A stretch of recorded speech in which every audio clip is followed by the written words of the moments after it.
Good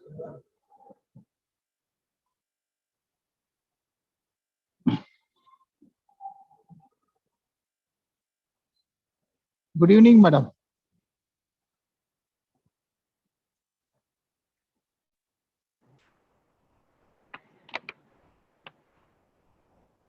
Good evening. I'm Dr. Manu here. Yeah, ma'am. Can you Welcome, hear me? ma'am. Yes, ma'am. I can hear you. Welcome, ma'am. Can hear. Yeah, ma'am. Shall I on the video? Ma'am, you please share your screen. Okay. Oh, okay. Yeah. Please share your screen. And I Hold on, welcome huh? Dr. Manoranjidam for this one. Hi. Thank you, ma'am. Thank you for accepting our request. You're welcome. Yes, Shall ma'am. I can share my screen now? Yeah, ma'am. Yeah, ma'am. Please, I make you a Yeah, I'm co-host. actually here with Dr. Savita. So I will start first and after that Dr. Savita will continue. Sure, All ma'am. right. Sure. Thank you. Thank you so much, ma'am. All right. Okay. Give me a minute. I will share my screen.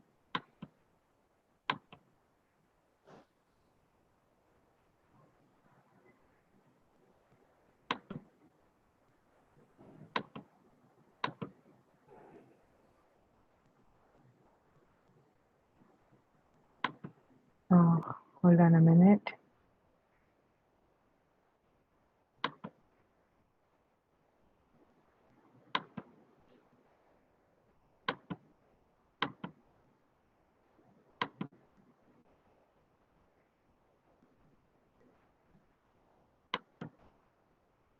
Can you guys see my PowerPoint? Yes, ma'am. It's visible to your. Yeah, you can see my PowerPoint slides. Yes, ma'am. Please All go right. ahead, ma'am. Can we start? Can I start now? Yes, ma'am. Sure. All right. Thank you. All right. A very good evening to all of you. I'm Dr. Manoranjita Munyandi from University Tunku Abdul Rahman, Malaysia. Now, first of all, thank you so much for giving us this opportunity. Today, we will be sharing some tips and some stories that we went through as a PhD student back then, and also based on our experience of supervising our very own students. So without further delay, let's begin the sharing session. Um,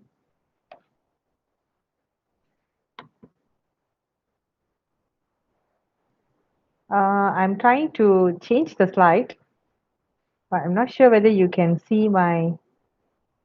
Okay, can you guys see my slides? I have changed to the second slide. So sometimes the slide will just stuck and then you have some issue and all. Can you guys see the second slide? No, ma'am. No. Sorry, I can't hear you. Can you all see? We are at first slide itself. Oh, okay. Maybe taking some time.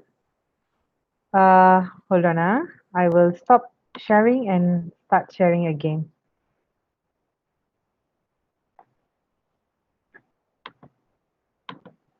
Sorry for this. Yeah.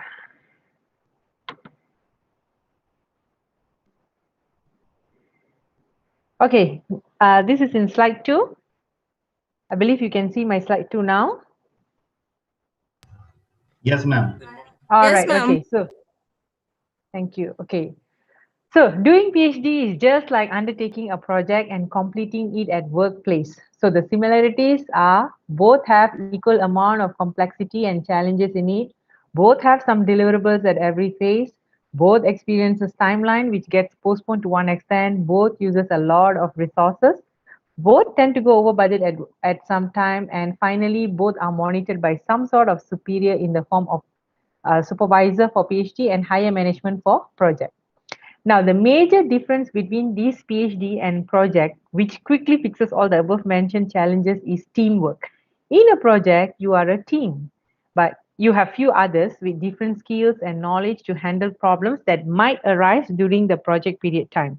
However, in PhD, you are an individual. You are usually one person with some guidance from your supervisor. It is quite impossible to have all the skills required and needed resources when you're doing your PhD. But that doesn't mean completing PhD is impossible.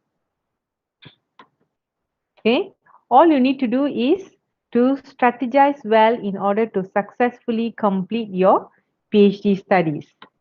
All right, so I would like to share 5 tips on research and 5 tips on how to manage personal life as a PhD student. These are actually interrelated. Okay, not only you need to manage your research, but also yourself in order to complete PhD successfully. So I'm here. You can see my slide 3. If you cannot see my slide 3, you let me know. Okay. There's actually tips on research.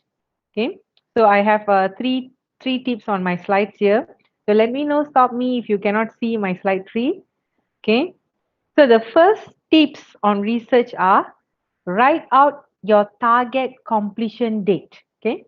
It is very important for you to write the expected completion date as big as possible on your whiteboard and on the first page of your note taking diary as well as on your desktop, either as a wallpaper or on an online sticky note. Okay, why you need to do this? This allows you to see the expected completion date and to be aware on how much time is left for you to work on your PhD. Now, this deadline unknowingly will force you to work on what are the tasks needed to be accomplished to achieve your goals. Then you will start then you will start thinking about working on it rather than sitting on it. I'm very sure all of us have experience of preparing an assignments back in school or even in campus as an undergraduate students. Now, this assignment has deadlines, right? Okay. So what we did, we managed to push ourselves to complete those assignments and submit it on time to avoid mark deduction or to avoid being bashed up by the lecturer of the subject, right? So at this scenario, usually you can see 2 groups. One group of people who will be very hardworking, they'll be working from the beginning of the timeline for the assignment. And then we have another group who toppled down everything in the night before to complete the assignment. Now, however the scenario was, okay, on the day of submission, the students managed to submit the assignment. Okay, so this is the same scenario when it comes to PhD. We set a deadline, and that deadline will push us through to complete our PhD. Now, setting deadline is one thing. Setting reasonable deadline is another thing. Let me share with you guys. I had a student who told me that she wants to complete or she's actually planning to complete a PhD in 2 years' time. Honestly, I was kind of shocked because 2 years might be a little tight deadline for a student to complete the entire PhD. Okay. Now, I don't want to sound pessimistic here, but I feel in such way because the student was a part-time student and she's married with children. So it's kind of over ambitious in completing PhD within 2 years. So it comes to real life practice. There will be many unforeseen obstacles. Some work had to be redone, and sometimes there'll be some deviation from the research and few other things that can delay a PhD. So when setting a deadline, don't think problem-free scenario PhD because that is too good to be true. There's no such thing, okay? Instead, think thoroughly time needed for each task and ensure to add some slack time so that the deadline is reasonable enough to be achieved. Now, slack time is to give you some leniency in terms of time management when facing hurdles in your PhD. One more thing in setting deadline is to get the help of another person to hold you accountable to your deadlines. This can be your boss at work or your partner or a trusted friend or any other family members. Choose someone that will ask you about your goals and check in with you. Getting others involved can drastically help you to stay focused so that you can both extrinsic and intrinsic motivation to get your goal achieved. Remember, deadline should push you to achieve your PhD and not to kill you with more stress. So always go for a reasonable completion time. Now let's go to our second tip, which is plan your milestone and task. Now, before I could go on, I just want to let you guys know that I didn't do a slideshow because when I do a slideshow, when I change the slide, it's kind of difficult for you guys to see. So I just remain in this mode. Okay, so I hope you can still see it clear. Uh, okay, so I think now it should be better. All right. Okay. Okay. So now let's go to our second tip, which is plan your milestone and tasks. Just like in project management, you will need to set the milestones and tasks in your PhD. Why do you have to do that? Because studies have shown that organizations that invest in project management waste 13 times less money because their strategic initiatives are completed more successfully. If you see, planning milestones and tasks helps to monitor deadlines. Setting core milestones in the planning phase of your PhD will actually help you to stay on top of all the other associated deadlines. Secondly, you'll be able to identify potential bottlenecks. Now, just like how many projects rely on work produced by external teams or partners, you too are actually relying on some external inputs for your PhD studies in the form of collecting data and getting input from your supervisor. So, if these external factors are not being tracked, then it can actually cause delays and compression are likely to happen. Okay? Thirdly, it is easier to spot critical dates. Using milestones make it easier to see the bigger picture and readily spot important dates and activities. For example, potential validation at site with targeted participants or potential verification plan which was overlooked due to some other unforeseen problem which arise from another task in your research. Okay? So this shows that when you have milestones and tasks planned pretty well, high chances that your PhD comes to an end successfully without facing much problem. So what is a milestone? A milestone is a significant marked progress point that appears along a project timeline. Generally, milestones signify an important change or step in the development of a project. Milestones divides timelines into stages and are commonly found in project management. They are checkpoints that identify when activities or groups of activities have been completed or when a new phase or activity is launched. So you can have new stage, it's considered as a new milestone. Okay, you can differentiate milestone from other elements of a timeline because they take no time to complete. Think of them as a signpost that keep things on track.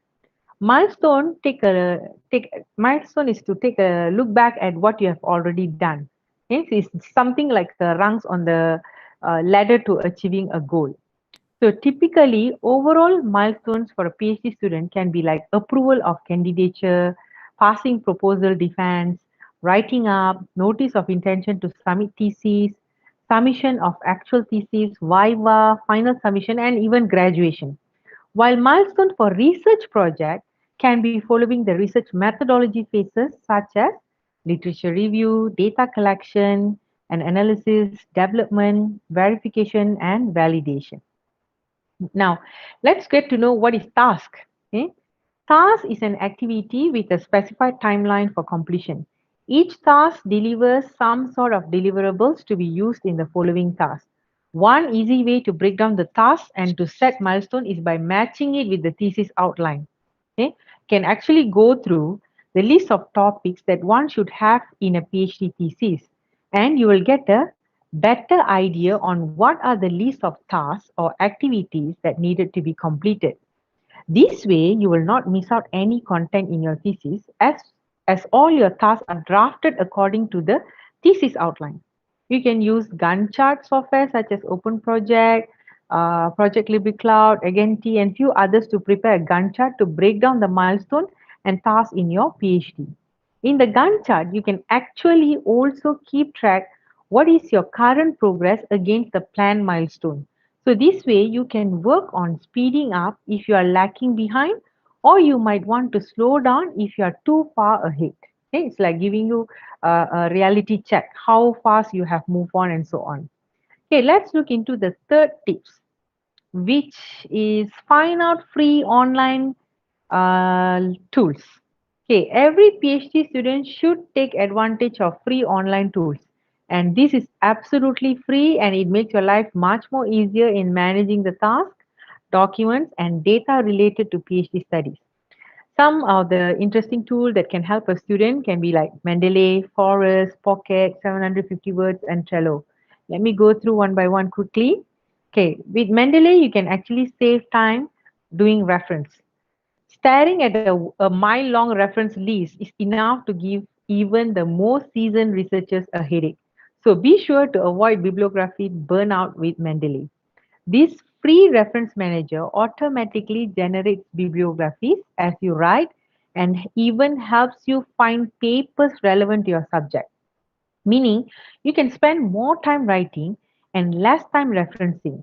The best part is it can be linked to Microsoft Word and you can do citation pretty fast. And if you choose to change the referencing style, it will be just a click away.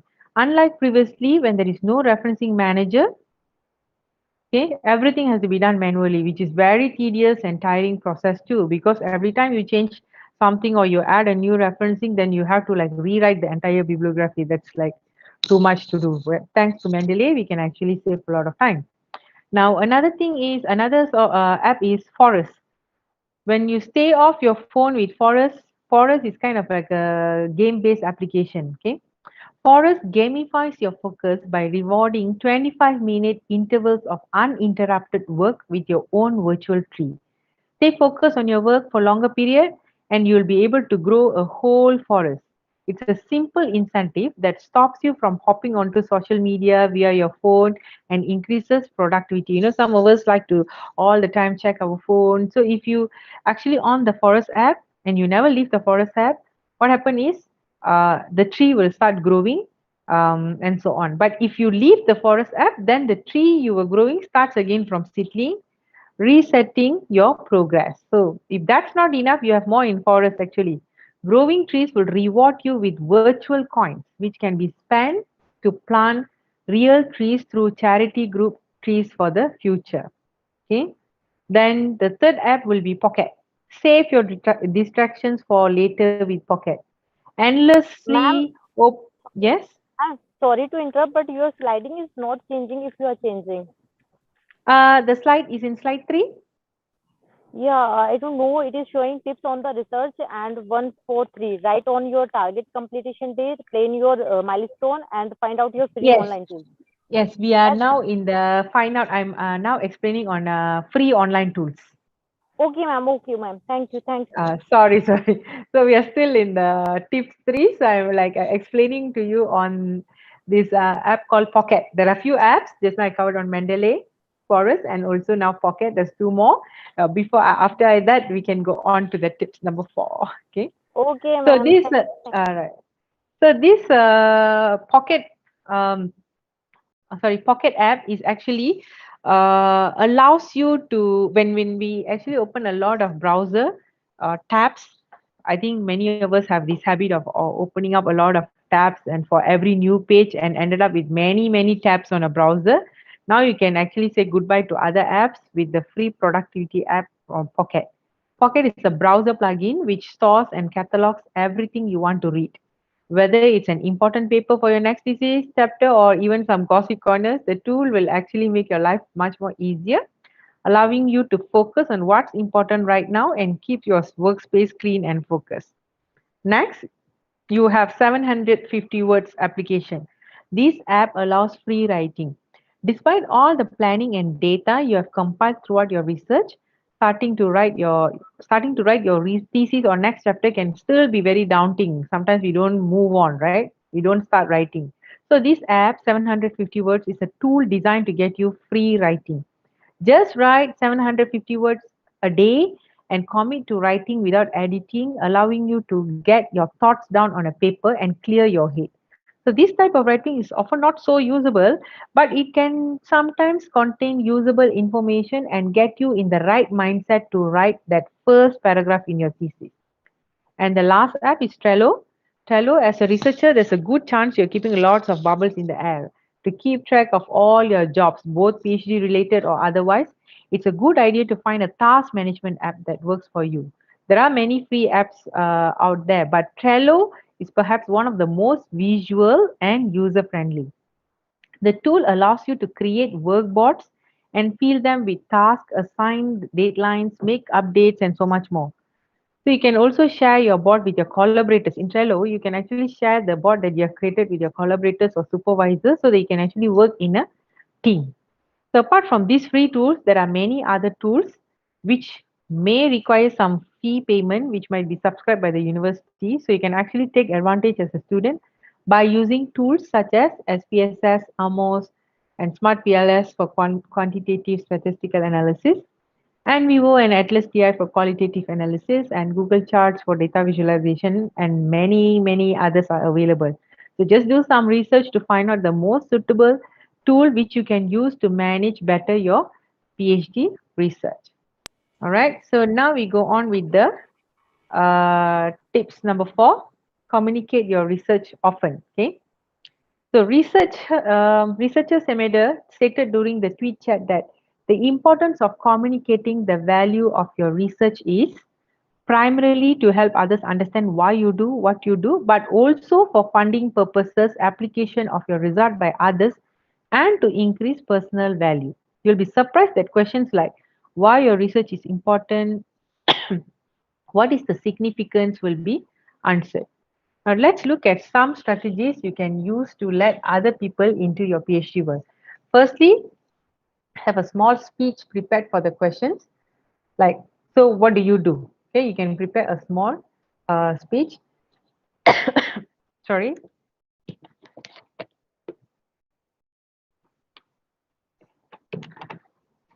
All right, sorry, I just had a drink. Okay, so when you talk to a non-expert audience that is interested in your work, introduce it in a way that you'll engage people and make them want to ask questions. Thinking of it as a speaker-friendly first paragraph introduction to the thesis you are working on. I can give you three steps for this. Step 1, you develop a hook, prepare 1 or 2 sentences about your research that addresses a broad issue. Step 2, offer your audience 3 to 5 concise sentences about your research without jargon. This part generally focuses on the why of your research. Make 3 key points, keep them brief and easy to understand. Now, step 3, develop 1 or 2 sentences that connect your research back to step 1. Okay, my advice will be please don't do this at dinner parties. Okay, for dinner parties, you can have a mellow down version available for social situations. All right, so if you do this, you can actually prepare some small speech to answer um, the question that what do you do in PhD. Okay, now secondly, explain why, not what. Tell people what motivates you and why you are doing your work. Maybe your why is to ease human suffering, or to solve a previously unsolved problem, or to even bring some new perspective to a famous historical figure. Whatever it is, your why needs to capture the imagination of those with whom you are talking. Right? Thirdly, get rid of jargon. It doesn't make you sound smarter, it makes you sound obnoxious. Get rid of it. No one wants to hear it. Did you know there is a PDF in a probability topic, which is not a document, but it is a probability density function, right? But we thought it was a document. Okay, so scientists, doctors, lawyers, educators, social scientists, and other specialists all use that specialized language endemic to their fields. So make your language plain and engage your listener.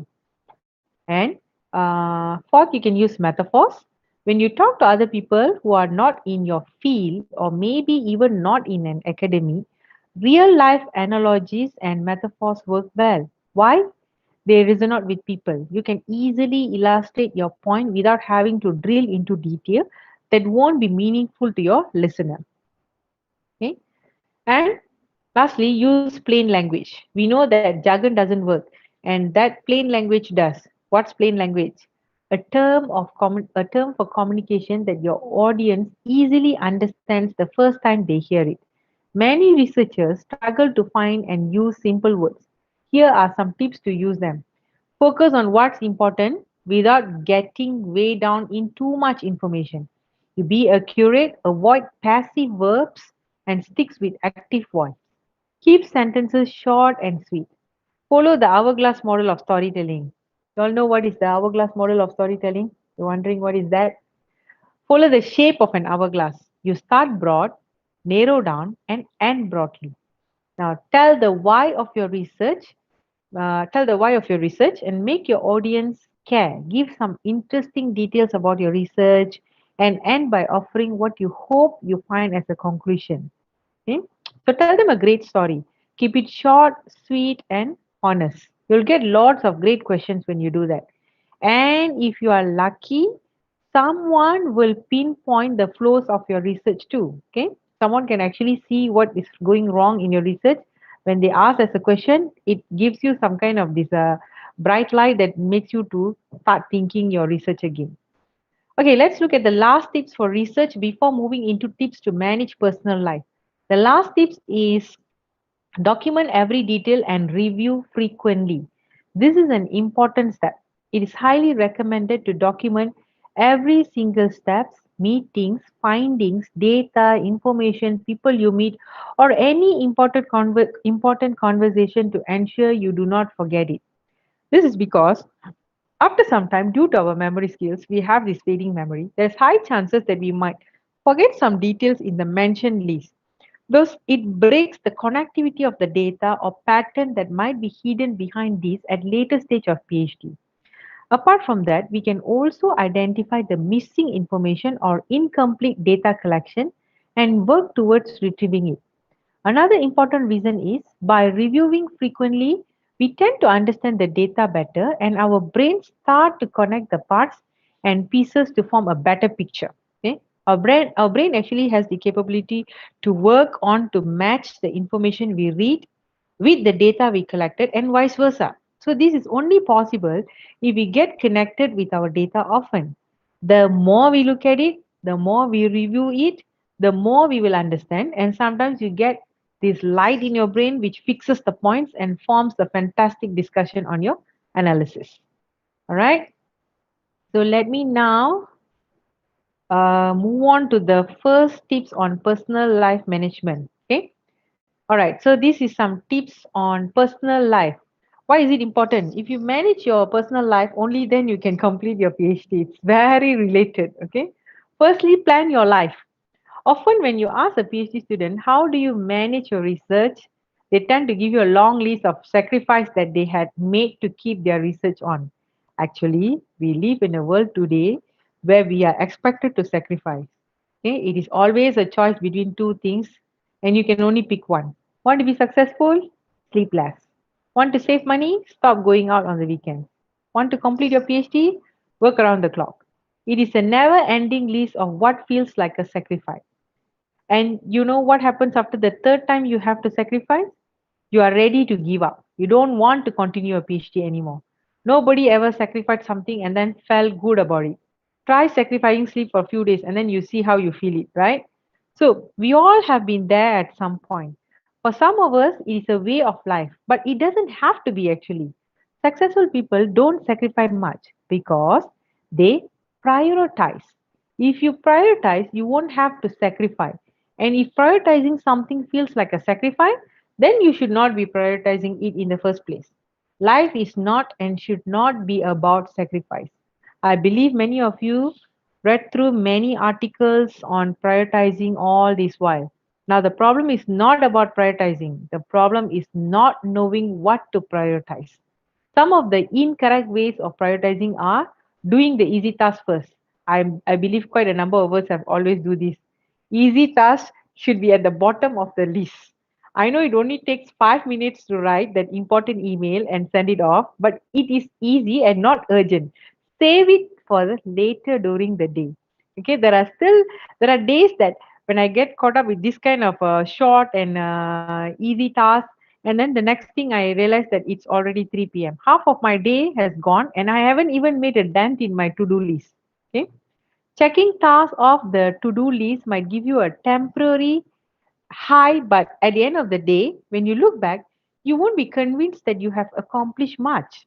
Do the hardest task first. Prioritize based on the difficulty of the task and not the other way around. And then not considering the long term picture. This is another issue, not considering the long term picture. Often we get so caught up in our day to day activities that we don't take time to sit back and evaluate if we are moving in the right direction. Are we taking the steps in the right direction? What is the long term goal? We are usually one email or notification away from forgetting the long term picture and completely losing track of the direction we are headed to. For the most part, emails and notifications don't warrant an immediate response. Okay, and not knowing the urgent from the important. Yeah, this one many of us get confused. What is urgent? What is important? Half the job in prioritizing is separating out the urgent from the important. This is also the mistake most people make. It is not easy to assess what is important and what is urgent, as often the lines are very blurred. It's like you very easily you can get confused. Urgent tasks are tasks that you need to take care of right away. Important ones are the tasks that contribute to your long term success. So, know the difference between urgent and important. So, the best way to segregate is to use Eisenhower matrix. You can see the Eisenhower matrix I've shared here. Okay. Eisenhower matrix is a simple tool for considering the long term outcome of your daily task, focusing on what will make you most effective and not just productive. Okay, let's look at the quadrant one. Urgent and important. Urgent and important tasks demand you to take action quickly.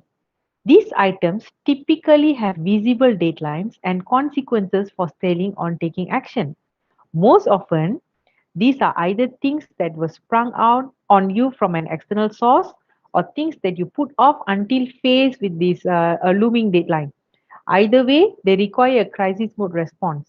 For example, a last minute deadline is assigned to you, or covering a project for a colleague who just falls sick, kind of thing. Okay. So, quadrant one tasks are inevitable. Even if you never procrastinated, which is an impossible, okay, there will always be something beyond your control.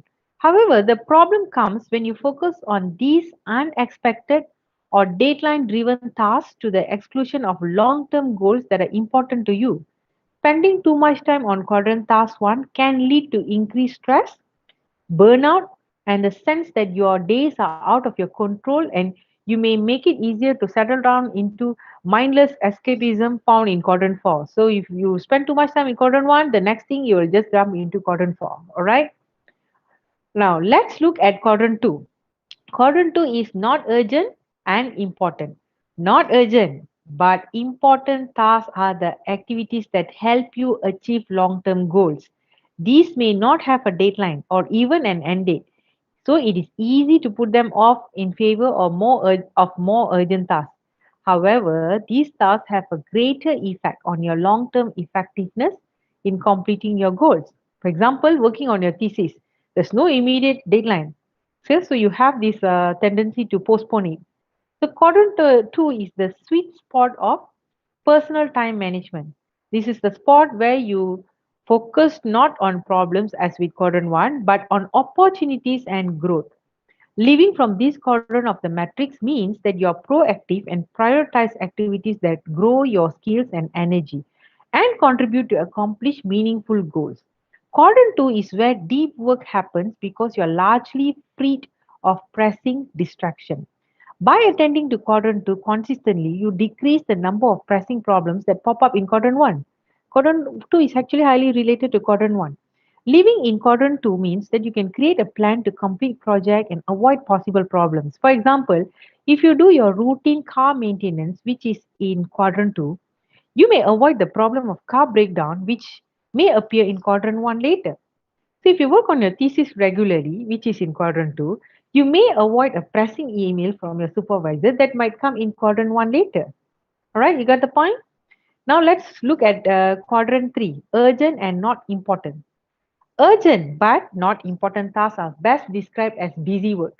These tasks are often based on expectations set by others and do not move you closer to your long term goals, such as checking your phone or email whenever it goes off, or responding to certain texts, email, or social media messages. So, quadrant 3 is where the mere urgency effect lives. The drive to complete tasks because of real or assumed deadlines means you take on tasks that are not actually meaningful to you. Focus on quadrant 3 tasks may make you feel like you are not living up your larger life goals or don't have control over your day to day life. So it was suggested to delegate as many quadrant 3 tasks as possible. If you can't delegate, then try to keep them away from disturbing you. For an example, turn off notification on your phone and computer when you're working. Okay. Lastly, in quadrant 4, not urgent, not important. Not urgent and not important tasks are time wasting activities that should be ruthlessly cut out. These activities don't contribute to progress on your goals, but can end up taking over large chunks of your time. You want to know what kind of activity we do there? For an example, watching TV for hours or mindlessly refreshing social media and scrolling. Quadrant 4 is the quadrant of excess and immediate gratification that ultimately leaves you feeling unfulfilled. Now, don't get me wrong, we all need some leisure time. The key is that these activities were a balance for the many stressful aspects. However, if you are not intentional about it, the way you spend your downtime can actually drain your energy, passion, and creativity. So just don't overdo it. Okay. By following Eisenhower metric, you know that something is a priority and you won't feel like a sacrifice anymore. You will not experience that fear of missing out on a night out if you are getting to work on a project that takes you closer to your goal. All right. Now let's move on to the second tips, which is consistent and committed. Consistency is nothing more than a set of actions done over and over again, while commitments are a reaction to our dreams and our goals. Commitment is the key driver of consistency. To be consistent means that you commit yourself to a sustained effort of action over the long term and never give up until the moment your goals are achieved. Consistency allows you to focus on what you really want. Focusing on goal and working toward it every day allow you to utilize your talent and energy on what's important for you. I'm going to share some points here to help you to act on your project consistently and achieving your goal. Firstly, need a clear goal and clear task. You first need to get very clear about what you want to achieve. The goal has to be realistic and aligned with your core values, passions, and purpose in life. For an example, clearly indicate that you want to pass your proposal defense. If you're not passionate about your research, it will be hard to stay motivated. So make sure that your goals are really worth your time and energy. Once your goal is well defined, you need to break it in small tasks that you can successfully perform on a regular basis. For an instance, if you want to pass your proposal defense, then first step will be to read literature papers. So first week you read 6 papers, second week 10 papers, third week you increase slightly more. If you're consistent week after week, you will find yourself making incremental progress, getting you closer to your ultimate goal. Second tips is will be short term versus long term. Now, the key reason why most people struggle with staying consistent over the long term is that they only live for the short term and expect immediate result. If they don't get immediate result from their actions, they don't see the point in continuing with those actions over the long term. If you don't get a breakthrough on how to solve your problem in your research after reading articles and doing experiments for 2 months, you tend to think that it's a waste of time. However, it's a habit. However, the habit of consistency isn't about obtaining quick results. It's rather about making incremental progress and improvements over an extended period of time. The sum of the incremental progress will lead to the achievements of the ultimate goal. To be consistent means to focus on the present moment while maintaining a long term view that helps you measure your results and the impact of your daily action. Trust this process and you will improve and will be amazed how quickly progress you persist. Okay, consistency and commitment is what stands between you and achieving your goals. Now let's move on to the third tips. Get a best friend. Okay, the third, let's move on to the third tips, which is get a best friend or another rider during your PhD journey. Get another PhD student as your friend. Why you need one? Let me tell you why.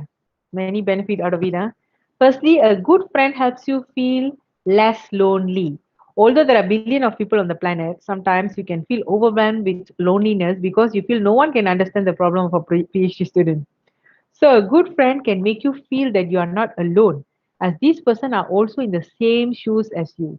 Secondly, a good friend reduces stress. Being with or talking to a good friend can calm you down and reduce the stress you feel. By being able to bounce thoughts and ideas off them, you feel more peace about yourself. So the next time you got fried by your supervisor, you just talk to your friend and you feel completely much better compared to someone who have no one to talk about it. Okay.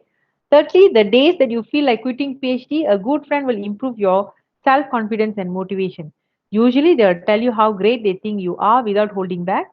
They're able to point out your good points and help you feel better about yourself by boosting your confidence level. You may regain the motivation to pursue your PhD. Fourth, a good friend gives a new perspective.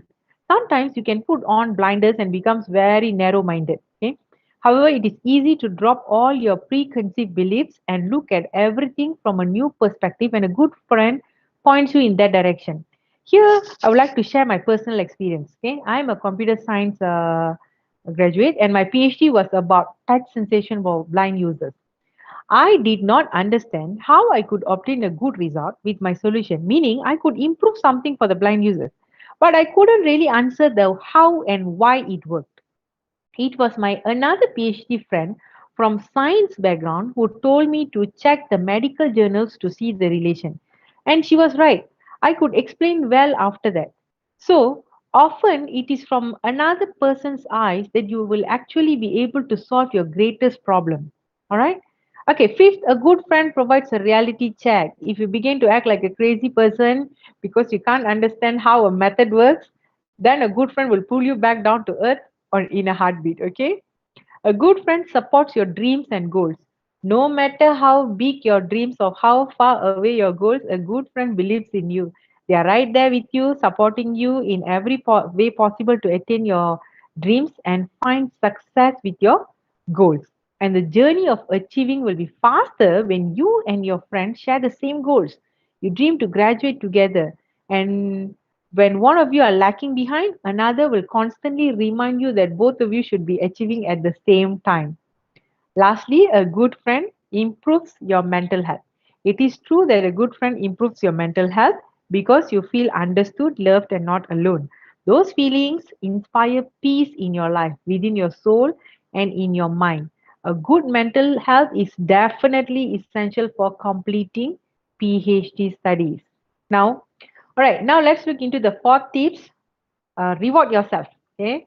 Does the reward system and punish system still works until today? If you ask me, the answer is yes, it works. In fact, it do wonders. Rewarding refers to getting something for yourself when you accomplish some task. Now, the reward does not always have to be tangible. Rewards can be non-materialistic too. Here is how you can reward yourself without money. Okay. You can watch a movie if you're a movie buff, solve a crossword puzzle, read that gossip article about your favorite celebrity, or even sleep an extra hour. Now, if you're wondering that you can do the same without accomplishing any task, then you have to change your mindset. Make yourself work for the reward such that when you get the reward, you believe you deserve it. The reason for a reward helping you, the reason actually a reward helps you in your energy level is actually backed by science. Every time you receive a reward, your body releases dopamine, which creates a sense of pleasure. Not only you got your reward, but also now you have got a dopamine rush to do more for another reward. If you buy yourself things or do what you like doing whenever you like it, you're losing the opportunity to condition yourself to do better. When you get a treat, you feel special, respected, and cared for. This helps you build good habits and maintain good routines. Yes, even if the reward is from yourself. Let me tell you four tips for effective self rewarding. Firstly, make sure your reward system is effective. Everyone has their own personal interest. A chocolate bar for reading book might serve as a great motivation for you to read another book. But for your friend, it might not seem worth the effort. He might prefer an evening out with friends instead. So do not look up for reward ideas in the internet. Reward yourself suitably with rewards that make you feel happy. Okay? Secondly, your reward should not have a direct substitute. Your reward should not have an easy substitute that you can enjoy without any effort. If your reward was playing with your neighbor's dog, when you have a dog yourself, you might end up taking that alternative. Okay? Gaining the reward must make you happy. Missing the reward must make you feel the pinch. If the getting or missing reward does not make any difference to your emotion, you need to rethink your perks. If your system is ineffective, the reward will fail to be motivational enough. Okay. Thirdly, reward proportionally for the effort to you put in. I'm stating the obvious here. You cannot reward yourself with a new pair of expensive shoe for studying half a day. Okay. You will run out of money before you run out of tasks to do. On the other hand, do not give yourself measly one chocolate for the hard work of writing a whole book. If you give yourself massive rewards for small tasks, you cannot scale that model. As your task gets tougher, you will expect a bigger reward. In short, your system cannot keep up. Your reward should match the value of the effort you put in. The longer and harder the task was, the bigger your reward should be. The reward should be such that your inner self should scream, yeah, I deserve it. That kind of thing. You should feel that. Lastly, do not reward to cancel the effort. Okay, the reward that you give yourself should not be harmful to the progress you are making or the goal that you are setting. For example, if your goal is to develop a set of six-pack abs, you cannot reward yourself with ice cream for completing your workout every day. If you spend 1 hour working productively with no technology distraction, you cannot reward yourself 1 hour of carefree time spending. Your reward cannot turn into an excuse for making things worse for you. Many people who start working out uh, take it as a reason to eat more junk. When they notice their weight increasing, they complain about exercise not helping with the weight loss. Okay, use your best judgment based on the habits, goals, and reward. If your goal is to quit smoking, an occasional cigarette can actually slip you right back into the habit. If you want to reward yourself for saving money, don't give yourself an expensive item. Make a sensible reward system such that it not only motivates you but also keeps you on track of your goal. There are no hard and fast rules or the right structure for building a self reward system. All you need is a little common sense and understanding of the purpose of the system. You must push yourself one step further towards your goals using this reward system. All right, my last point for today is balanced life. Watch your diet and exercise. Now, what is the meaning of balanced life? Balanced life is not perfect life. Huh? We live in a world full of different beliefs and opinions. So, one person's answer to one question could be completely different to the next person. The internet, particularly social media, advertise all sorts of information on exercise and nutrition. We see at least one brand new diet advertised on daily basis. But I'm not talking about those things. Everyone's body and mind respond in different ways. The most important thing is that you are getting the right balance. The key point here is not to be hard on yourself. Everyone has their own journey to take. First of all, why is it necessary for you to maintain a balanced life? Because it reduces stress, improves general health and well being, improves your mental state of mind, helps to boost your energy, and it improves your mood. When your body and mind are in great state, you will be able to focus on your PhD much better. In fact, you will even enjoy your journey. Okay? This reminds me of myself and my friends. When we were PhD students, we were living on coffee, tea, Maggie, biscuits, and often skipping meals because we want to finish our reports and analysis and so on.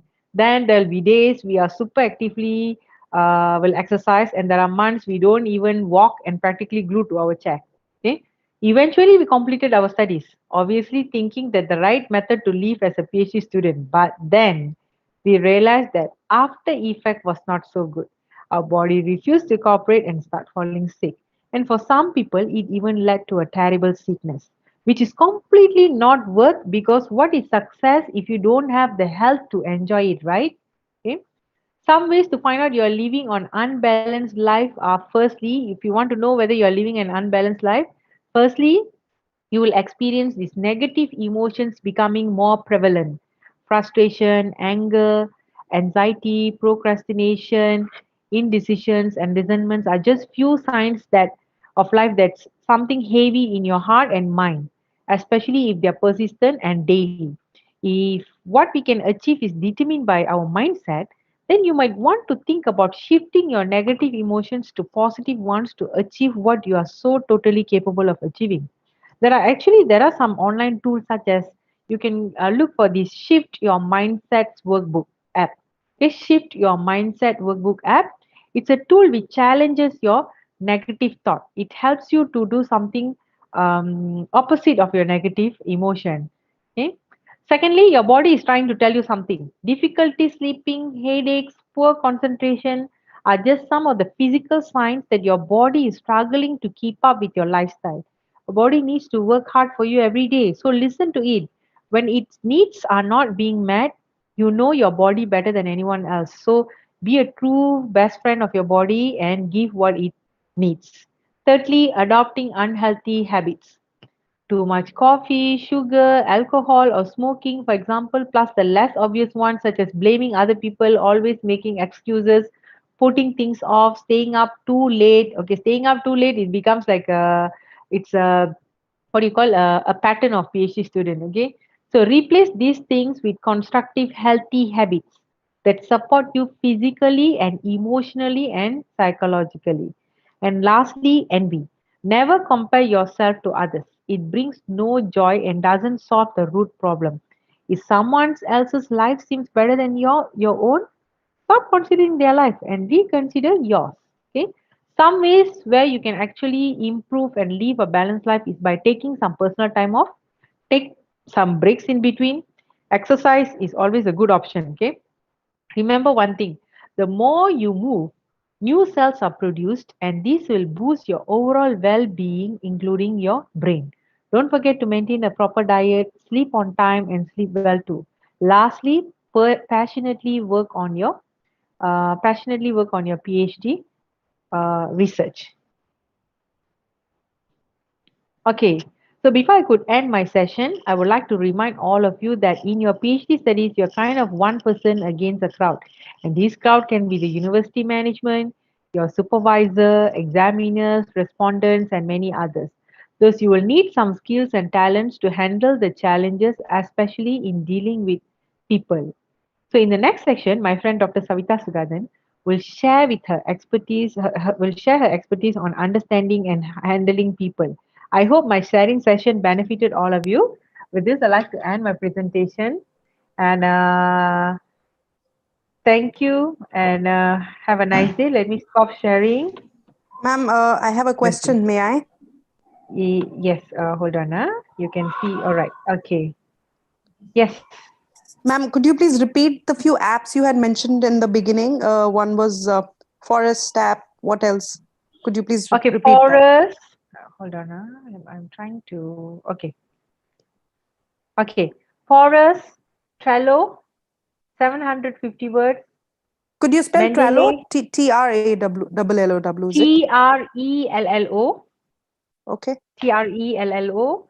Forest is Forest. Forest. 750 words. 750 words. Yes, 750 words. And then Mendeley, the referencing manager. Mendeley, Mendeley. Yeah, I think that's Thank you, ma'am. all right. Okay. Any other questions? Yes, If not, ma'am. I will pass the. And you are saying about Trello. Trello is for task management type of thing, right? Yes, We are yes, using for I did project mention. management. Yes, Trello We is are actually using for for task task. tracking and management. Okay. Sorry, not clear. I said that we are using for project management and task tracking. Oh, okay, Trello. okay. Oh, you guys are using. That's good. That's good. So how we can use it in the research Oh, okay. To management? manage, sorry, to you're asking how a PhD student can use it. Actually, it is more on your personal things, the task that you need to do, and your research project. You can actually put it as there's a board, right? For each of it, you can create a board and you can put in your task inside. You can invite your supervisor or even your collaborators. Sometimes some projects in here, we have projects which are funded by others. So we have role for each of the other collaborators. So you can actually invite them and they can look into the progress and work on it. Lah. It's like a dashboard. So Jira can also use for that only. Jira can also use for that. No. Jira is also like Trello itself. Jira. I've never used it before, but I've come across people have used it before, but I have no experience using it. Yeah. Okay. No. Thank you, All ma'am. right. Thank you. Guys, So- is there any questions?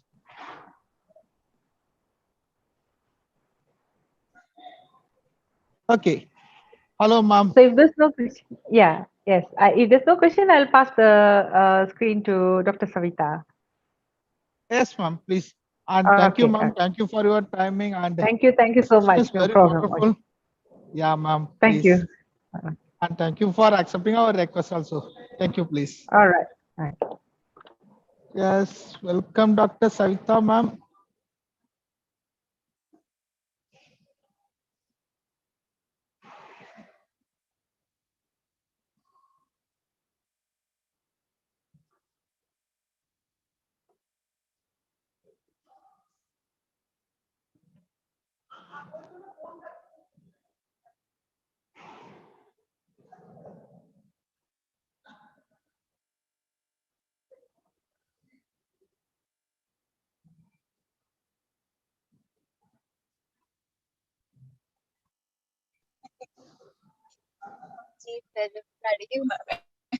Jeep की jeep company है, जैसे fiat की company है jeep में, उसका नाम गाड़ी।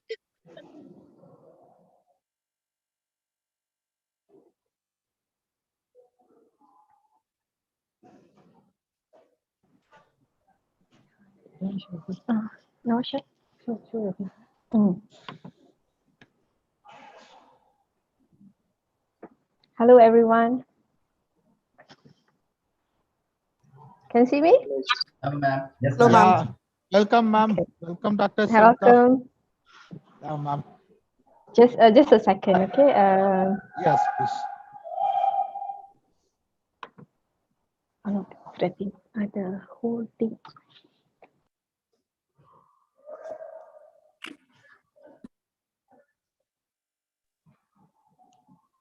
बेटा इसको निकालना आप कर दीजिए।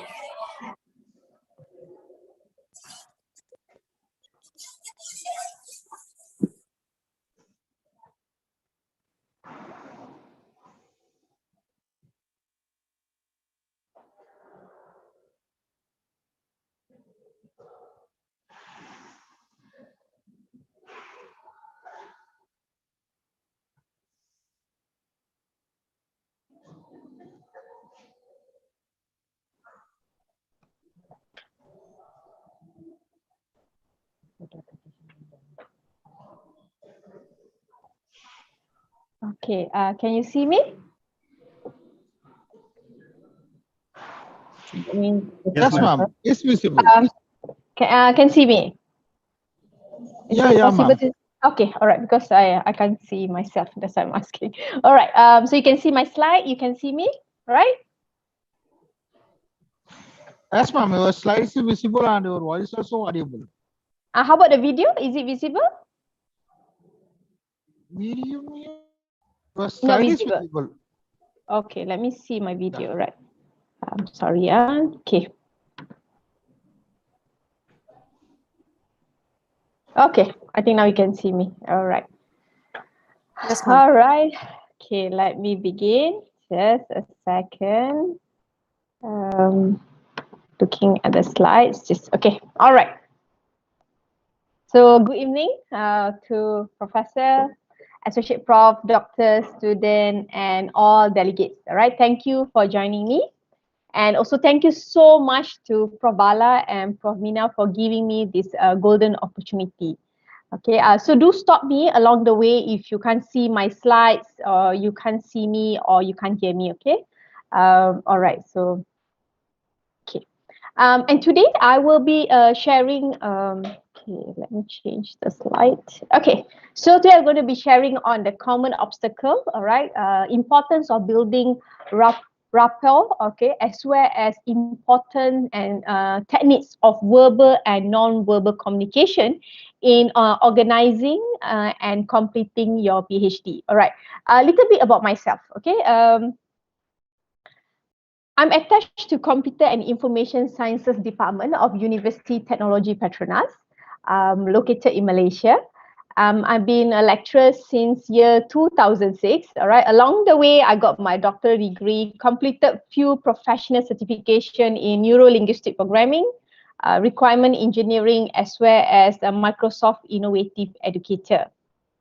All right. So before I start further, all right, I would like to share a few quotes and proverbs of my favorite that can be applied to a learner, an educator, as well as to a supervisor, all right? So these are few, all right, let's go through it. Okay, according to Cloud, okay, it is what we already know that often prevent us from learning. Okay, so as I go, just ponder on these proverbs. And Daniel says that education is learning what you didn't even know you didn't know. Okay, and Prince William, all right, I'm always open for people saying that I'm wrong because most of the time I am wrong. Okay, and Josh Evan, okay, Josh Evan says that every student can learn, okay, not on the same day or not on the same way. And this is one of my favorite by Malcolm. Education is a passport to the future, for tomorrow belongs to those who prepare it today. And lastly, Herbert Spencer said that the great aim of education is not the knowledge, all right, but the action. Okay, so if you see the slides, all right, these some slides on looking at the few bubbles here, right? There's 5 big pink color bubbles, all right? Are these words and feelings sounds familiar to you? All right, if you are a student, yes, you do. Because, all right, these are universal obstacle for PhD students. If you are supervisors who are here, who also wants a student, yes, we experience the similar to even myself, right? So first important thing to do is that you must acknowledge and accept how you feeling, okay? So acknowledging and accepting your feeling is very crucial. Okay, denying your emotions usually just leads to self-destructive behavior. When a person acknowledge their feeling, they can attend to it. Okay, so let's dwell into each of the feeling here. All right, quickly. Okay, feeling overloaded. Feeling overloaded is a feeling that simply too much is going on to cope it. There isn't enough hour for the day for you to manage. I think we as a PhD student, we always have this, right? You feel that you can't cope, the time is not enough. So being overwhelmed, all right, it's a deep emotional response to countless thought and experience. Does it ever feel, all right, like your conscious thought that you have, sorry, you have this like one giant to-do list in your brain? Okay, so if you see, human mind can juggle an amazing amount of information, right? But there is a limit, all right? At some point, you will reach to a critical mass and you start missing things, avoiding things, getting angry. You are struggling at the university, or if you're at work, home, or even in your personal relationship. Does it sound familiar to some of you? Okay, so next, let's see. Okay, next it will be feeling lost. Okay, how does it feeling lost? You feel speechless, you feel numb, you feel helpless. Maybe sometimes you even feel hopeless. Okay, everything has this gray shades to you. And sometimes, all right, most of the time, you are not sure why you are feeling lost, okay? But you do, all right? And the feeling aimless, like you are floating, all right, from one random task to another task. You might feel unmotivated, uninterested to do your activities. And sometimes you might feel that life is meaningless. And to the extent that you cannot recognize your own self, all right? So this feeling lost feel a lot like depression, and sometimes to the extent that you don't see a way to go out from it, okay? So just cross-check with yourself if this sounds familiar to some of you. Feeling incompetent, all right? What it means to many. Being unable, incapable, or lacking of qualification or ability, okay? So every day you feel like, I'm a very incompetent person. I'm so bad in doing research and in writing that, you know, probably I deserve to stop studying. Okay, some of you might have this feeling. because you have tried and you keep trying, but you have this feeling that it didn't work no matter how many times I tries. Okay, so then if you have this kind of feeling, surely your PhD journey will be difficult. Okay, this is because at core it reflects that you have a deep doubt of about yourself as well as your capability. So do self-check as I go, as I explain, do self-check to your own self if you are feeling or facing one or more than more of these feelings. All right, feeling imperfect. Okay, what is feeling imperfect is that you find asking yourself like, when will what I do be enough? Or you wonder, how do I know if I'm truly happy or I'm just settling to be comfortable? Okay, you constantly striving for more. Like for example, you want more money, more stuff, more beauty, more brain, more award. No matter how much you get, you never know if what you desire will help you to become your best self or just driving you further down to the frustrating road. Okay, so okay, so being imperfect. Okay, so this is where the perfectionist. Okay, so some of us are perfectionists. So perfectionists live and breathe in the fear of making mistake. All right, so and then you rely on others' opinion to give you the sense value to your own self. All right, so people who is perfect, they became a mask, all right, to all those so that they look less than perfect. Okay, this is one of the symptoms. Okay, so the more you try to pressure yourself to doing a perfect job, all right, the more problem you cause for yourself, and without realizing, your performance will also suffer. Okay, so in striving for perfection, all right, you may find along the way that you became disappointed, you became unhappy, or even you are in denial. All right, so when you as a PhD student become so judgmental about your own self, surely others around you will be feeling the same. Okay, so your obsession, okay, being perfect, took up most of your time. All right, so working yourself to be perfect leads to exhaustion. Okay, because you have this pile of emotion of guilt, burnout, as well as self-hate. Okay, so are you a perfectionist? Something that you should ask yourself. Okay, because once I was a perfectionist too. Okay, but now I am not. I learned my lesson the hard way during my PhD journey. So don't fall this trap of being too perfect. Okay. Feeling lack of emotion. Okay. Lack of emotion, I have roughly about 8 points to share. Firstly, why you feeling lack emotion? Because you are lack of a strong reason of why. You might not be admitting to yourself, but you probably not really interested in doing what you're doing now. Okay, or you just don't see the point of doing it, or probably the reward of doing it is not attractive enough for you. Okay, so that's one first point. Second point is because your goals are overwhelming you. When you think, you talk about your study, your mind like give this expression, so you are dreading this too much. Okay, because you are feeling overwhelming whenever you think about probably your research or your write up. Okay, third, so when you're feeling this overwhelming, it's like you feel like there's a big monster that you don't even know how to attack first. Okay, and you are trying to scale down, but it is too big. And what happened then? Then you tend to procrastinate on getting started because you have been dreading too much. Okay, and third point, why you feel lack of motivation is because you don't believe in yourself. This havoc motivation feeling, all right, keep having this voice in your head telling you, why are you trying it? You won't get there anywhere. Okay, and the fourth point is that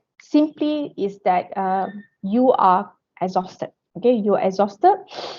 There's so many things going on in your life. There's so many things to do. There's so many things to take off. you are stressed out. Okay, you are completely lost of your willingness to do things, and even though you really want to do it, but you lost your willingness and your motivation. Okay, everything else will take up your physical and mental energy, and at last, right, none left to inspire you or to push you towards your goal. All right, and the fifth point is that the fear is holding you back. Okay, you have a fear. Your fear subconsciously holding you back from gathering the motivation to start it or to proceed. Okay, so probably, all right, probably deep down you are afraid to fail, or you're afraid to embrace your own self. Okay, or you are just feeling so scared. Okay, so this also will lead to anxiety, resistance, and excessive worrying. Okay, and my sixth point that lead to lack of motivation is that your unhealthy lifestyle, okay, which Dr. Manu have explained just now, your unhealthy lifestyle is taking a toll. You feel sluggish, you feel constantly tired, and usually you will suffer from this chronic common pain, okay, like digestive issue, gastric, back pain, headache. This is very common, okay, because of the unhealthy lifestyle. To the extent that you probably have the brain fog and you have the trouble to focus, okay. And seventh point is that why you feeling lack of motivation is that you set your goal either too small or too big. Okay, so what happened here? When you set your goal too small, you fail to inspire yourself because you can't get out from the comfort zone. Okay, but if you set them too high or too big, okay, you don't even know how to tackle it, and eventually you lack of confidence to do it. And the last point that can lead to lack of motivation is that you are impatient. Okay, you are demotivated because you thought that I will be there by now. Okay, my gunshot say I have to reach here, but I'm not. Okay, so you become impatient. All right, or you have this thought that, oh my God, achieving this goal taking too long time. So this seriously will demotivate you. Okay, to the extent it might play in some of you that idea of quitting will be the best. Okay, so this is what happened when you lack of motivation. So this feeling, all right, these feelings are universal feelings as a PhD student. Okay, so if you have one, there's nothing wrong with it, but you need to able to manage it. Okay, so if any of you are having any of this feeling, probably you want to share in the given chat or the comment box. Okay, maybe later we can look at it. Okay, now I'm going to move to my next slide. Okay, so how this obstacle, okay, there was few obstacles that we were discussing just now, but how this obstacle can be overcome. Okay, it can be overcome, yes, with communication. Yes, you heard it right. It is can be overcome with communication. But how? Okay, I want to share a few more tips on this. Okay. Okay, so communication with who? Yes, with your supervisor, your examiner, your respondent. If you're collecting data qualitatively or quantitatively, you're going to communicate with your respondent and participant, right? Who else? You're going to communicate with your family, your friends, your peers. Okay, so we need to communicate smartly with different group of people, or different range of stakeholders. So this is considered as your stakeholder. Okay. How can we do that? Okay, all right. So, do you know that communications are divided into verbal and non-verbal communication? Okay, verbal communication is a type of communication that involves the use of words in the exchange of information. Okay, so that is verbal communication.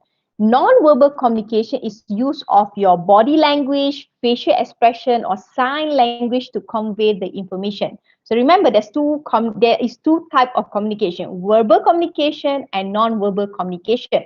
Okay, so in communication, like I'm speaking, right? So these speaker words are only fraction of the effort. Okay, the pitch, the voice, the speed, the rhythm of the spoken word, and the pauses between those words, okay, may express more than what is being communicated by the words alone. Okay, So the gesture that I'm doing, you know, the posture, the expression, it actually send you a very subtle signal. Okay. These non-verbal elements, all right, can present a listener important clues of the speaker thoughts, right, and the feeling, so that we want to see whether our spoken word is it confirm or is it contradict with our non-verbal communication. Okay, so the most cited study on verbal and non-verbal communication is by Prof. Albert Mehrabian, right, where it says that words, all right, how to say, the words, the tone, and the body language. If you can see here, all right, the words, okay, now I'm speaking, right, the words only take 7%. This is your verbal communication, all right, but the non-verbal communication is actually very much more important than words, because it communicate the feelings, it communicate the attitude, all right. So 93% is actually coming from the non-verbal communication, which is 55% comes for the body movement, okay, and 38% come from the voice, the tone, the rhythm, the intonation. So if you can see here, 93% is coming from non-verbal communication and 7% come from verbal communication. Okay, let's visualize a situation. For example, if a person say, I don't have a problem with you, all right, but not looking at you, okay, and putting a gesture in this way, and then, you know, looking so anxious. But they say, I don't have problem with you. So the words that they say, all right, and the body language is contradicting. Okay, so from there, that's why the 93%, which is a body gesture, all right, and the intonation explain more of your communication as compared to your words. Okay, so same goes in the context as a student, all right. How do you communicate with your supervisor, your respondent? Remember during the data gathering, your prototype testing, your prototype development, you'll be talking to respondent and participant. The examiner themselves, the fears is very, very critical. Okay, so the way you communicate with this group of people is important. Okay, so how can we do it? Okay, okay, now I'm changing to the next slide. All right, what is rapport? Okay, so rapport is a close, harmonious relationship in which people or group concerned understand each other's feelings or idea and they communicate well. All right, so when you build a rapport, the feeling of trust and cooperation between two or more people, right, so that when you have built the rapport, the person become more receptive to what you are saying. Okay, so this is a very essential part of building a good working relationship. So to be effective, to be persuasive in our words, which is the verbal communication, is essential that we complement our words with the right tone, with the right body language. Okay, so these represent the non-verbal communication. Okay, so how do we build rapport? All right, there are a few ways. Okay, I will cover them briefly in the next few slides. Okay, so what are they? Pacing and leading. We have matching and mirroring. We have sensory acuity. We have eye assessing cues. We have communication model, and we have intonation. So I'm going to go through these techniques briefly, all right, on how to build the rapport. Okay, so remember, because we need to communicate, and communication takes verbal and non-verbal. Okay, so how do you create instant trust? Okay, sometimes you just know the people recently or very quickly, not spending years, right? So how do you create trust with someone that you just met? All right, so there are few things. Okay, remember, they are divided into physiology. Okay, physiology represent the body gesture, posture, the breathing pattern, the facial expression, the eye contact, okay, as well as the style of dress. Okay, the way you dress matters because it's first impression. Okay, so these fall all under physiology, which is the 55%. Remember the model that I showed earlier? So physiology carries 55%. Words, okay. Voice, we have voice, which is 38%. What is voice? The speed of speaking, all right, the volume, the tone, high pitch, low pitch, all right, we call it as intonation, as well as the quality of your voice. Okay, this matters. And the 7% will be the words. How much detail do you provide? Okay, just a lot of detail, or is it an overview, or is just a combination? So that is in terms of detail when you come to words. Common experience, probably when you communicate with the person, you thought something that is very common between you and the another person, maybe hobbies, the way you do things, okay? Because we are trying to build the rapport. Remember, we're trying to build the connection here. And maybe you can also see how the another person are using the keywords or the phrases in their sentences. Then you probably want to look how you are using your keywords and your phrases when you are making the sentences. And another thing is they call as predicates. Okay, so predicates is something that people will say from my point of view. So the person is actually visualizing. Okay, they are visualizing something. They say from point of view. So this is you. So you able to tell you how you know about others. Okay, the next person, how they're going to communicate with you. So how do we do this? Okay, so you know now that physiology take 55%. All right, we got the voice 38% and words, which is 7%. Okay, so first step, that is the common step that is pacing and leading. Okay, and second will be the body matching and mirroring. So what you do, okay, so when you pace a person, okay, so now I'm communicating with you, all right? So I will pace. So when you make a one movement, I will make another movement, okay? So you're making one gesture, I'm making another gesture, okay? And eventually we're going to do it very subtle, okay? Subtly we are doing it. So eventually you realize that when I'm going to make the movement, probably I'm going to hold my cheek and you will slowly hold your cheek. This is when it says that pacing, leading, because eventually in that conversation I will tend to lead. So whenever I make the gesture, you will also follow me. Okay, so this is one way to build a rapport.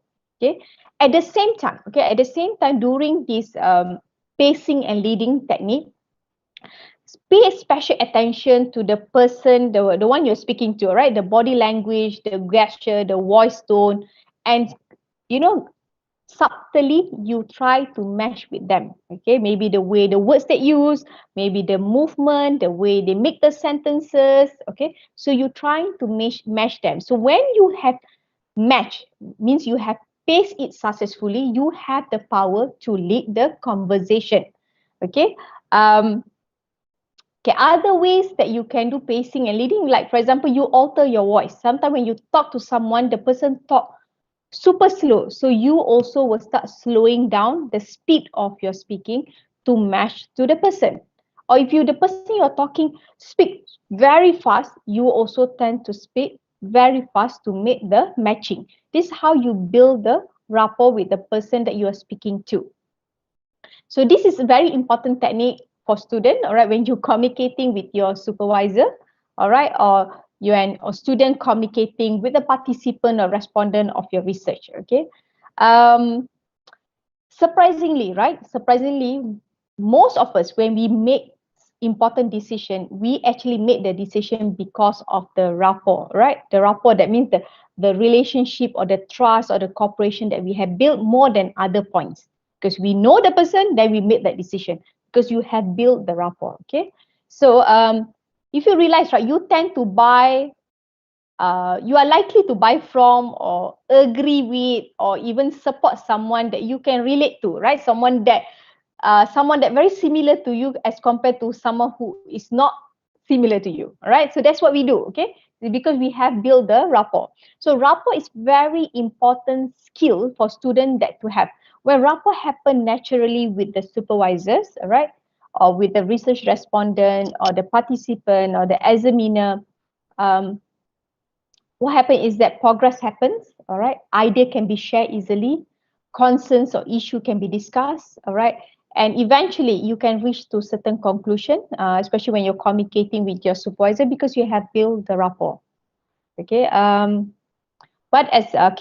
Other than that is that when you are going for your, say, viva or proposal defense, get to know who is your examiner. Okay, because when you get to know them, then probably you can build the rapport. How you can do it? Maybe you want to research on them, or maybe if you try to watch, if their videos are available online on YouTube, probably you want to see how they speak, when they speak, how their gesture, how their body language, how their tone of voice, what kind of words they use. So if you can learn about your examiner, it will be good. Okay, if you can even communicate with your examiner before the examination itself, or before the viva or the proposal defense, even better. Okay, so this is one way you get to know them beforehand. Okay, and so successful interaction or communication depend largely on the ability to establish and maintain the rapport. Okay, and how you do it? Remember, non-verbal communication, which should take up 93%, and verbal, which is 7%. Okay, like I was saying to you, like if you see in the picture, they are doing this body matching and mirroring, right? So when you are doing this process, you are doing the pacing and leading, remember to use some common sense too. Okay, do not match every single movement, because then it became too obvious. All right, then the person that you are trying to match or trying to mirror may become very uncomfortable. So you do not need to match every single gesture of movement. All right, maybe you want to pick one or two elements first. All right, and do it subtly. Okay, so that out of the other person conscious awareness. Okay, so remember, matching mirroring is not mimicking or copying, because matching mirroring is more natural and more subtle. All right, but mimicking is very obvious. All right, you're copying every single thing and it became very unnatural. Okay, so that is first pacing and leading, as well as body matching and body mirroring. Okay, next one will be eye assessing cue. Okay, before we proceed, okay, our senses, all right, there are 5 senses who give us the information about ourselves and around us. Okay, so the better we listen, the see, feel, taste, and smell, all right, the better chance we have understanding what is going on around us. Okay, so when we are thinking or dreaming or remembering or memorizing, all right, we use these sensors internally. All right, then with this sensor we reproduce the information that we gather from the outside. All right, so our senses become how to say, a medium for the input. Okay, so there are 5 representational system of our sensory acuity. There is visual for our sight, auditory for our hearing, kinesthetic for our feeling, olfactory is for smell, and gustatory is for the taste. So each of us tend to communicate in our own preferred system, okay, which may not match with the person that we are communicating with. Okay, remember that. So as a PhD student, all right, we communicate with many people from different background, different area, different expert domain, who have different preferences or different representational system. Okay, so the more we become aware of what is our preference, okay, and then we practice to be more flexible with how we communicate with others, all right, then it will make the communication much more easier. So first we want to know what is our preferred system. Okay, so when you are comfortable with the preferred system and then you become flexible, all right, then you can build the rapport much better with the next person. Okay, so because you can be flexible and you change to match with the another person that you're communicating with. Okay, another technique will be eye assessing cues. All right, so what you can do is that you can also look at someone's eyes. I think you'll be watching my eyes. Okay, my eyes sometimes goes up to the left, up to the right. All these things has a meaning to it. Okay, so when you look at the eye assessing cue, is telling you not what I'm thinking, but it's more how am I thinking. So remember, when you see someone's eye and the eye movement, all right, it's not what they think, but how they think. All right. So this movement is called eye assessing cue, like I said just now. So when you look upwards, okay, look up, you are actually assessing your brain because you are trying to visualize. Okay, and when you look horizontally to left or right, what happens is that you're trying to remember or construct sounds. And when you do look downward, okay, on our left, okay, so you're watching the screen now, right, on our left, okay, so my left will be my left, your left will be your left, okay, so looking downward on our left, okay, so what happened? I'm assessing my feeling. All right, when I'm looking downward towards my right, what happened is that I have internal dialogue within myself. Okay, so this is how you watch the eye assessing cue. So PhD student can watch the eye assessing cue of probably your respondent, okay, probably your supervisor, probably your examiner. Okay, same goes. Supervisor can also use this to understand about your student. Okay, probably what your student says verbally does not match what the gesture or even the eye assessing cues. Okay, because when you watch they will tell you the actual truth of the situation or the condition. Okay, sometimes when you ask a respondent, okay, tell me your problem, for example, okay, can you share with me your problem with the IT system? Okay, so that when you're asking this kind of question, when you're collecting your data, watch their eye assessing cue apart from the gesture. Okay, and for example, if a supervisor asks you now, tell me your progress. Okay, so what happened if you got this question from your supervisor? Tell me your progress. So let's try the eye assessing cue. What you do when your supervisor will ask you, tell me your progress, you will look visual remembered. Okay, so you're going to look up and move your eye to the right. Why you do that? Because you are trying to visualize something, trying to elicit what is the information, all right? Because probably your supervisor have said something to you beforehand. So you are trying to remember it, okay? And then what happened? Once you remember, you will look your eye towards your left. What happened here? So this is when you're trying to create the visual, okay? That the visual may be something that already in the past or something that you're trying to construct after you remember things. Remember your supervisor is asking you, tell me your progress, right? And then what do you do? Then probably you're trying to do order 3 remember. So you move your eye horizontally to the right because you're trying to remember what your supervisor have said to you, the voice, the words, or the conversation that your supervisor have said to you before on what you should do in order for you to progress. So you're trying to do this order 3 remembered. Okay. Next, what else? Probably when then you realize that, hey, I may progress, I may not. So what do? You look downward towards your left because you are trying to assess your feeling.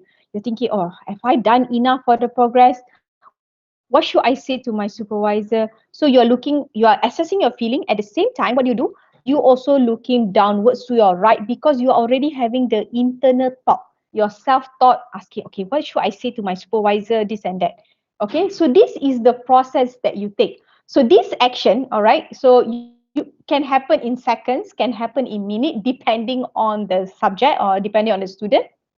All right, but so the speed is very depending on the individual student that we are talking to. Okay, and once they have done all these steps, all right, then only you get answer to the question you ask. Then only you explain to your supervisor, this is my progress, what I have done so far. Okay, so but bear in mind, there are people who does not move eyes when they speak to you. Okay, one thing is because probably they move their eye too fast that you don't realize the eye movement. Okay, unless you really observe very closely, then you can see the eye move very fast. Okay, and or there are people who they move the entire head. Okay, so when they move the entire head up, is actually they're trying because when they move up right, they're actually doing visual remember. So but you only can see the head movement because some of them, instead of moving the eye, they move the head. Okay, so if you want to make sure this eye assessing words, okay, so we who are observing, we have to really observe, and we really have to be quick. Okay, but it tell you hidden message. Okay, because remember, words only tell you 7%. Okay, all right, next. Okay, All right, next will be intonation. Okay, intonation is the speech. Remember, we have voice, right? Voice carry 38%, right? So pitch is something that is a melody, all right, of the entire sentence. Intonation is very crucial. Okay, intonation is very crucial for your communication. With intonation, all right, the meaning of the sentence can be emphasized, can be clarified. Okay, so intonation pattern. Okay, intonation pattern usually used unconsciously in our communication. Okay, so there are three types of intonation. One is question, statement, and command. Okay, with question intonation, what happens with question intonation is that your voice will go up at the end of the sentence. With statement, your intonation will remain flat, and with command, all right, your intonation will goes down towards the end. So what happened is that, okay, let's try one. Say for example, you say question, you will say, will you sit up and listen to me? So the intonation goes up, so it's a question. All right, so if it's a command, the tone goes down. Will you sit up and listen to me? Okay, so can you see the difference? There's a one tone going up for question, there's another tone that going down, which is the command.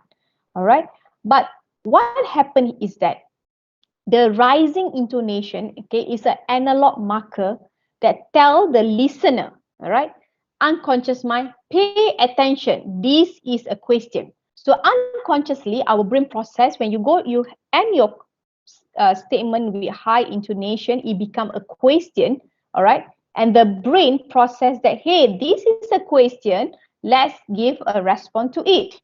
And when someone speaks on a command, the intonation goes down, right?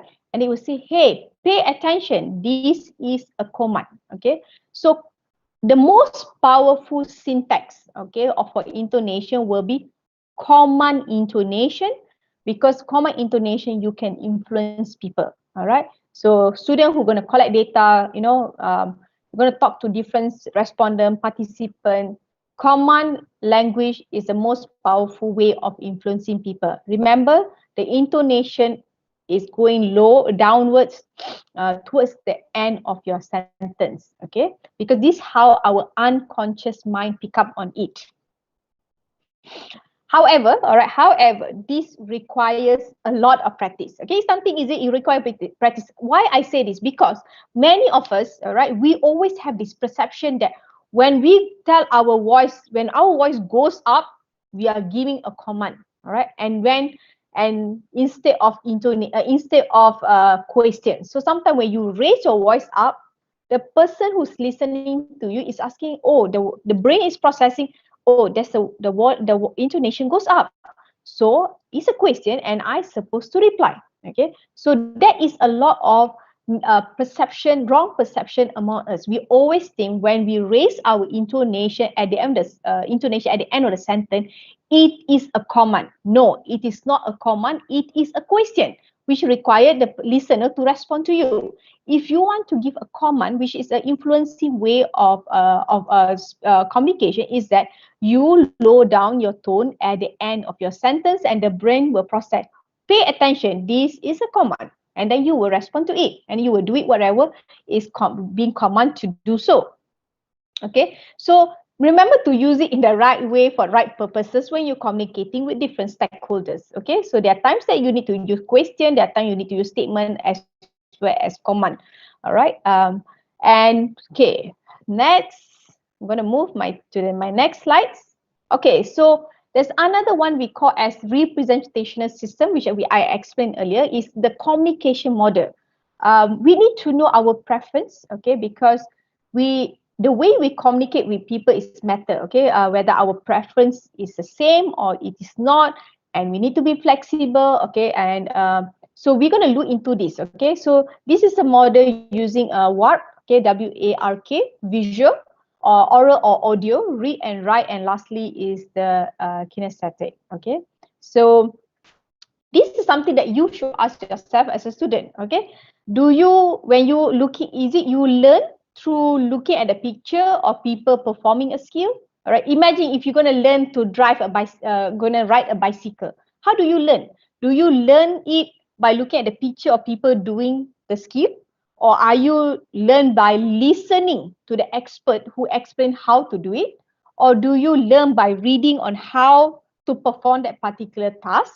Or is it you learn by watching someone doing the skill and then you try it on it? So every offers have different representational system, different way of learning. So how do you learn? Because sometimes you tend to compare, why do I learn in this way? Why my friend learn in this way? Why my supervisor doing this in this way? So it's because everyone have different representational system. Okay, so we have our primary one and we also have our secondary. It's very important as a PhD student to understand what is our learning style, okay? What are our main representational system, because when we communicate with another person, we were able to be flexible or to change accordingly. When we're communicating with the examiner, we're communicating with the respondent, we're communicating with our supervisor. You know, sometimes when you see slides, if you see my slide, there's a lot of images, all right, very colorful, because maybe I'm more of visual, okay, instead of read and write. So there's some preference here, okay. So Dr. Manu is very visual and I'm more of very auditory, okay. So there's a mix here. So my auditory is always my second preference. My first preference is auditory and my second preference is visual, okay. So how do visual people take information? Visual people, okay, from the name, visual. So what do? You use pictures, you use a lot of video, posters, slides. You like books with a lot of diagrams and picture. Okay, as I'm going through, just cross-check which is your preferred system. Okay, there are many surveys that you can do online, but as I go, you can just check. Which are your representational system? Okay, so what else? People who are visual, they take information through flowchart, decision tree. You turn tables in figures and graph. You read the words. What after you read the words, what you do? You convert it into mind map. Okay, so you still want something in visual. And people who are visual, they like to use different fonts, uppercase, lowercase. They like to underline. They like to highlight. They like to use different color. And then when they do their slides or they do anything, they like white space. Okay, in between there are a lot of white space. Okay, so these are people who are very visual. And how does that is how they take information. And visual people, how do they process the information? So people visual, they construct images in a different way. Okay, and when they speak, they tend to draw as they explain. Okay, and then when they design something, sometimes you can see every page look different. And when they design the slide, every page looks a little bit different. Okay, because they're very visual. But remember, as I explained it here, right, beware that not everyone has a visual preference like you. Okay, so you must understand yourself and you must respect their differences. Okay, and be flexible to it. Okay, and the next one will be auditory. Okay, so auditory is like someone who love to join discussion, who like to set up a discussion. Okay, you like to discuss with other, you like to argue your case. Okay, so you know when you are in the discussion, you are waiting the chance. When can I give my idea? When can I give the comment? Whenever there's opportunity, you will be the first to speak up. Okay, right? And then what else? You like to share your new ideas. You also like to talk. Normal people who auditory, they also have conversation with themselves. Okay, I don't really do that, but yes, they do that. Okay, and people who are auditory, they like to listen to voice recorder. They like to listen to podcasts. Okay, and remember, people who are auditory, they pay attention when others are speaking. Okay, so these are people who probably sleep less in the class. Okay, so you know you have a group of students in the class. The auditory people are the people who sleep least in the class because they usually pay attention when someone else are speaking. Okay, and how do these auditory people present information is that they listen and talk. Okay, and they find others who like to listen and talk too. Okay, and they will always like to join this online chat discussion group. They use a lot of mobile phone for conversation. Remember, they're auditory. Okay, so this is some explanation on the auditory. Okay, so next, oops, Oops, okay, I think I wrongly pressed. Okay. All right. Okay, going to the next slide will be read and write. Okay, so people who read and write is that they likes to use lists. Okay, if you can see here, I'm using a bullet point, so there is like a listing, right? So people who read and write, they likes to use this list. Okay, they use a lot. They use title, heading, subheading clearly to explain something. Yes, because they like lists, they also like bullet points, okay, and they like to number their paragraph. They use a lot of dictionary, glossary to assist them. What else? They likes to read a lot articles. So normally people who read and write, they can do literature review very well, okay. And probably those who are a little bit more visual auditory, you will have difficulty to do literature review because this is not your main preferred system, right? So people who read and write, they usually very good in doing literature review, and they are happy to do it, okay, because they love to read books, even the books with dense text and essay manuals, right? They can really read, okay. They love to read the handouts, okay. And what else? They also love to write, okay, like verbatim. When you interview somebody, you do a verbatim transcription, so you tend to write, okay. And normally when someone speaks to them as they are listening, okay, they try to sort up what the others are saying in their own category and listing, okay. So this is what people read and write, present information, take in information. When they present information, same thing. People who read and write, they like to order things in priority, in terms of importance, okay, or they also categorize scheme, okay.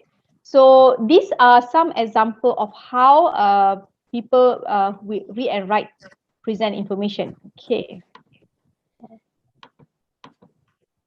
Sorry, let's see what happened. Okay. Okay, I'm moving to the next slide, which is kinesthetic. Okay, so kinesthetic people are people who use all the 5 senses. All right, they sight, touch, smell, hearing. They use all the senses. Okay, and people who are kinesthetic, they are very, very hands-on people.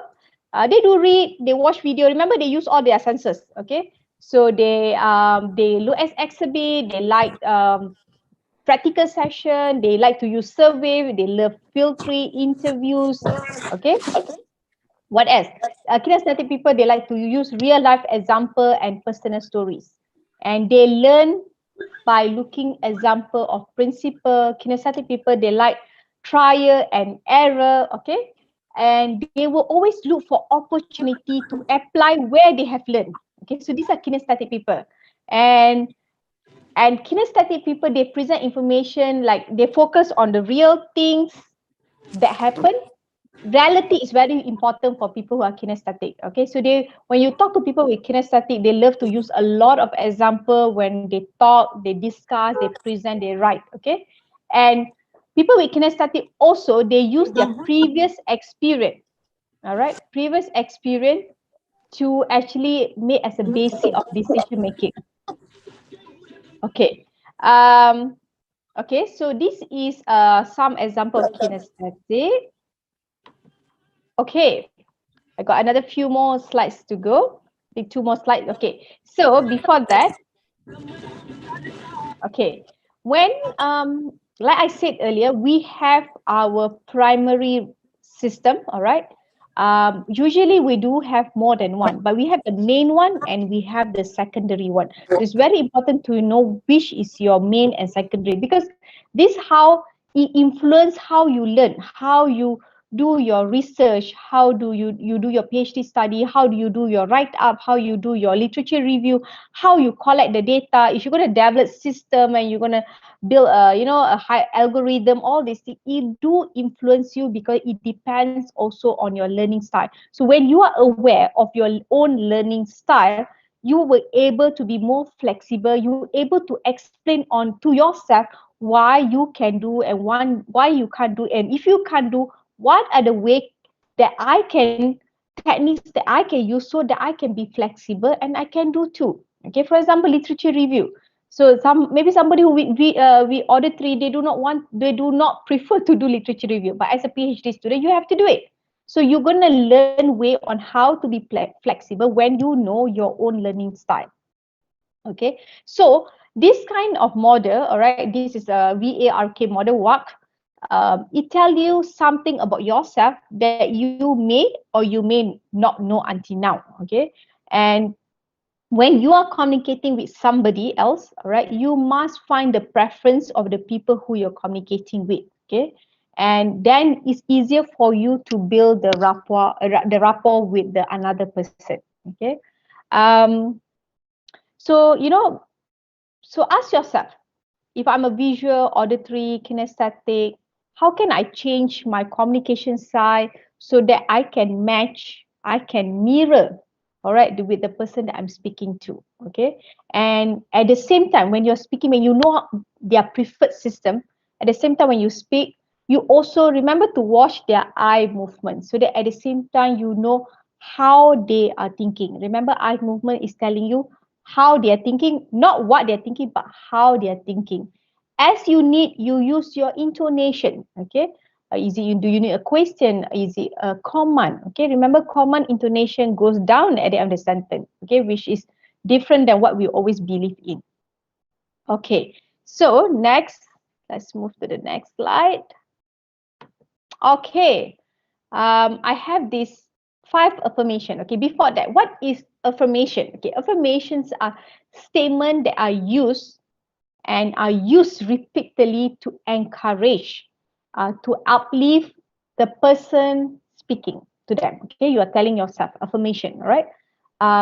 They works. Okay, affirmation works well because they are written in the language that our brain can understand. Okay, you see, our brain are pretty strict and straightforward about this linguistic rule. Okay, this is very neuro-linguistic programming kind of rules we're talking about. Okay, very linguistic rule. But our brain understand it.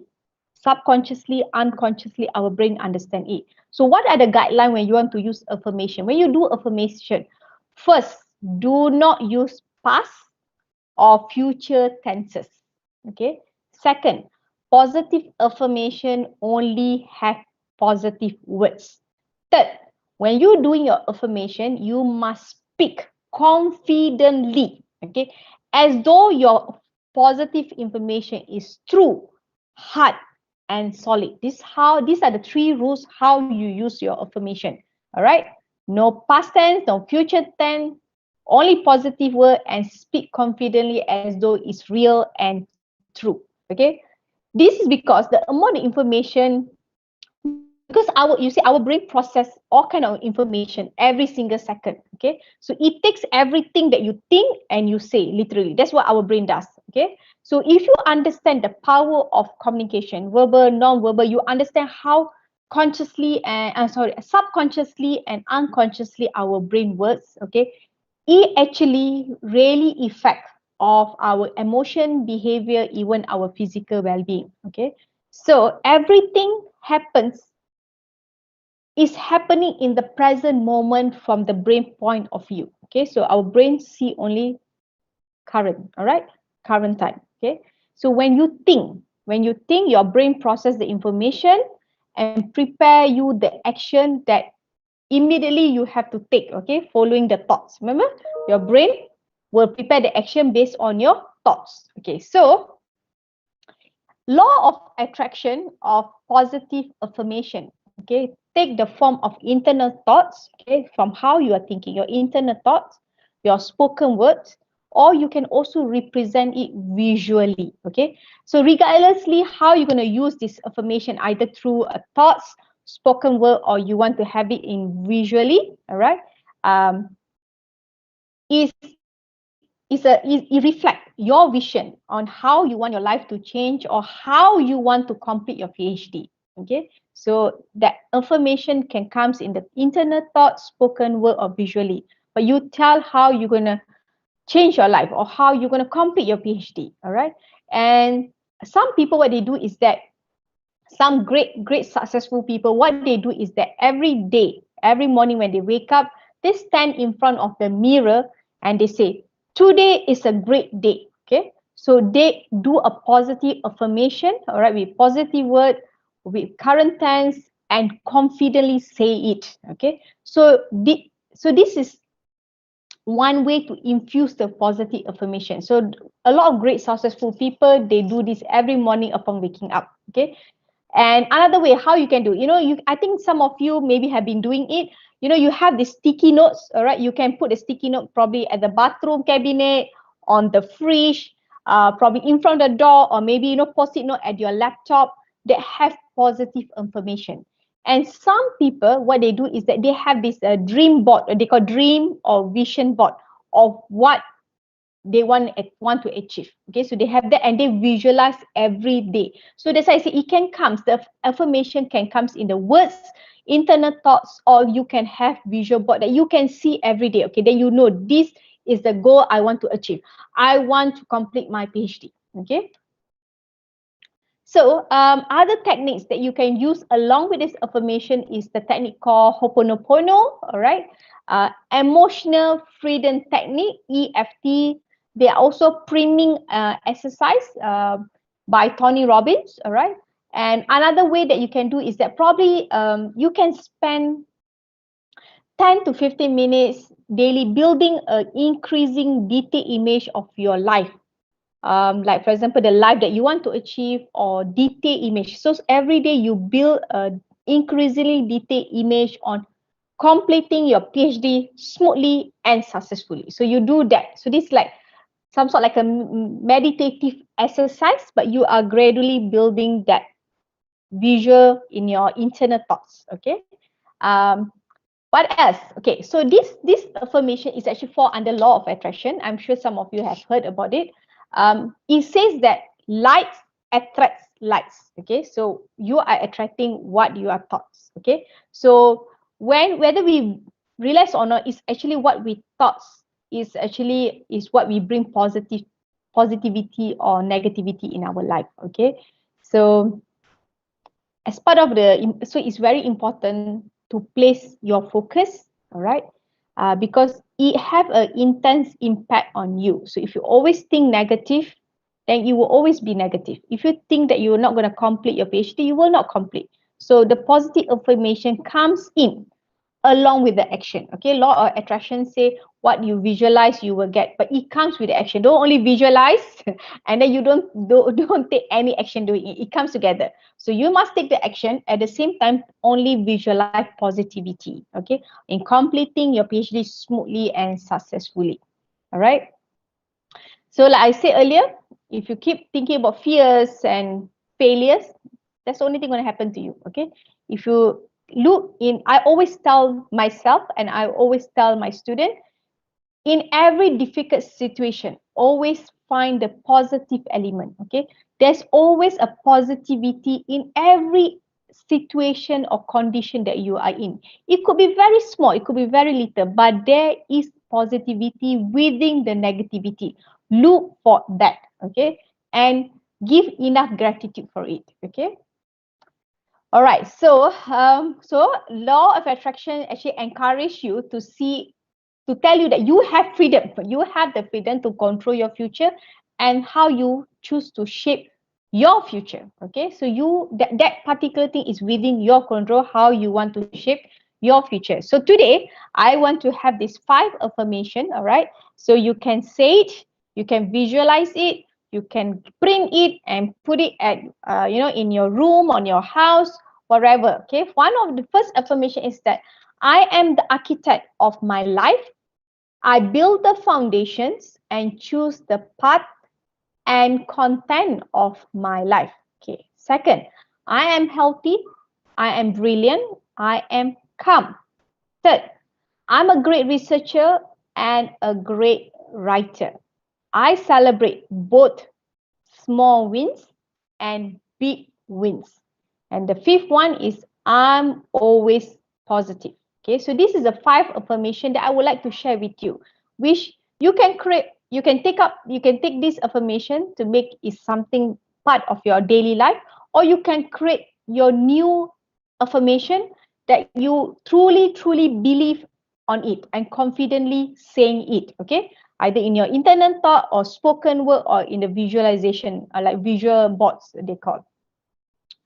Okay, so with that, I think I'm gonna come. Oops. Okay.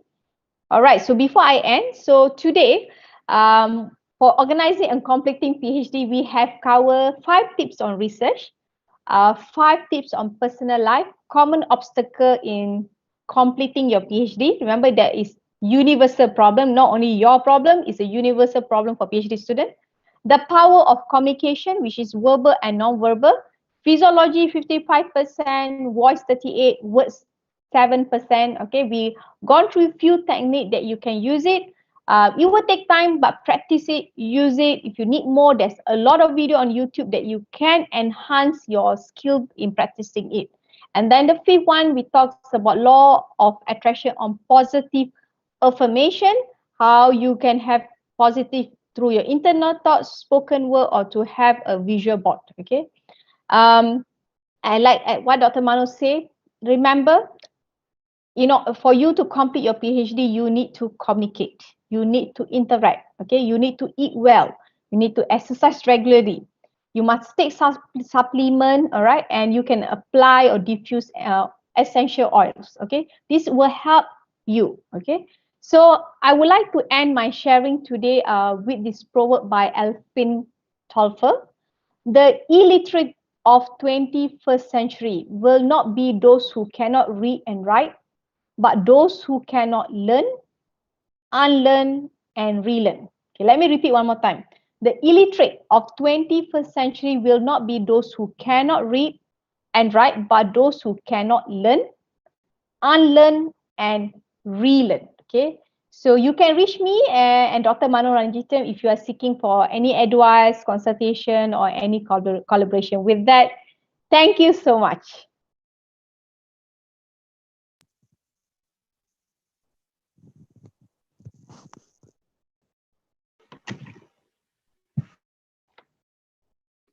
Thank you, ma'am. Thank you. Thank you, ma'am. Thank you, ma'am. Thank you so much. Thank Thank you, you. ma'am. Thank you. Thank you, ma'am. It was a great session. Thank you. Is there any question? Thank you, ma'am. Thank you. Thank you, everyone. Thank you so much, ma'am. And Thank thank- you. thank you, Dr. Savita and Dr. Manoranjita, ma'am. Thank you It's a so much. wonderful Thank you. section. Thank you. We had a wonderful section with you. And I hope to have more session in the future. I hope our scholars get a great session with you. Thank you. All of them I'm will very enjoy your session. Yes, ma'am. Thank you. Thank you. I'm very happy. Yes, ma'am. It's Thank you very magnificent, much. ma'am. Thank you so much. Thank you. To All boost right. our Have a good confidence. day, everyone. If you have any question, just let me know. You can always reach me. I have shared my email address. So do